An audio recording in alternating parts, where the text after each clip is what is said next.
Hello friends, welcome to Challa woks. ఈరోజు మన recipe వచ్చేసి వాక్కాయ కొబ్బరి పచ్చడి. వాక్కాయ వల్ల చాలా ఉపయోగాలు ఉన్నాయి.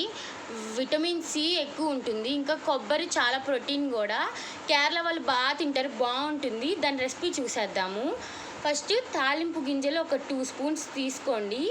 తర్వాత మెంతులు 1 స్పూను, తర్వాత 1/2 స్పూన్ ఇంగువ, తర్వాత మీడియం సైజ్ ఒక కొబ్బరికాయ, తర్వాత ఎండుమిరపకాయలు 10 నుంచి 12 తీసుకోండి. తర్వాత వాక్కాయలు కడిగి తుడుచుకుని పెట్టుకున్నవి ఒక 2 గుప్పలు తీసుకోండి. కరివేపాకు ఒక 4 రెబ్బలు. తర్వాత ఒక కడాయి తీసుకొని దాంట్లో 2 స్పూన్లు నూనె పోసుకోండి. అసలు వాక్కాయలు చాలా బాగుంటాయండి. ఈ తినరు కానీ చాలామంది తింటే చాలా బాగుంటుంది. తర్వాత మనం ఒక స్పూను మెంతులు వేసుకోవాలి. తర్వాత 2 స్పూన్ల తాలింపు గింజలు తీసుకోండి. తర్వాత ఎండుమిరపకాయలు వేసుకోండి. పచ్చిమిరపకాయలు వేసుకోవచ్చు కానీ అంత టేస్ట్ రాదు, ఎండుమిరపకాయలే వేసుకోండి. తర్వాత దీన్ని వేపుకోండి బాగా, 2 నిమిషాలు బాగా వేపుకోండి. ఈ పచ్చడి చాలా బాగుంటుందండి. తర్వాత ఇంగు వేసుకోండి 1/2 స్పూను. ఇంగు కూడా చాలా స్మెల్ వస్తుంది, మంచి స్మెల్ వస్తుంది. టేస్ట్ కూడా బాగుంటుంది ఇంగు వేస్తే తాలింపుల్లోకి. దాన్ని ఫ్రై చేసుకొని ఒక ప్లేట్లో పక్కకు పెట్టుకొని చల్లారనిచ్చండి.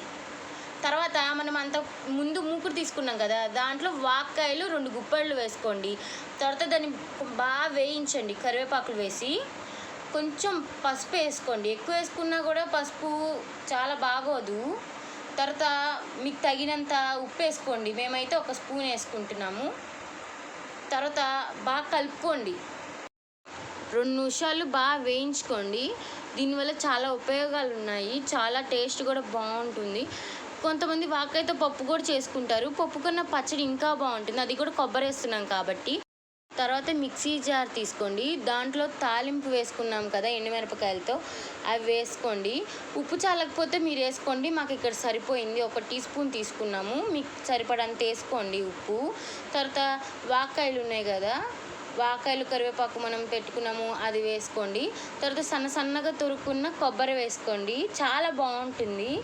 ఇక్కడ మేము నీళ్ళు పోసుకోవట్లేదు, ఇలా మిక్సీ పట్టుకోండి. మరీ మెత్తగా కాకుండా మరీ బరకగా కాకుండా ఈ వీడియోలో చూపిస్తున్నట్టు పట్టుకోండి. మేము ఇక్కడ నీళ్ళు ఎందుకు పోయట్లేదంటే, నీళ్ళు పోసుకుంటే 1 రోజు కన్నా ఉండదు. అదే నీళ్ళు పోసుకోలేదనుకోండి 2-3 రోజులన్నా నిలవ ఉంటుంది. ఈ పచ్చడి చాలా బాగుంటుంది, మీరు కూడా ట్రై చేయండి. ఒక బౌల్లోకి తీసుకోండి.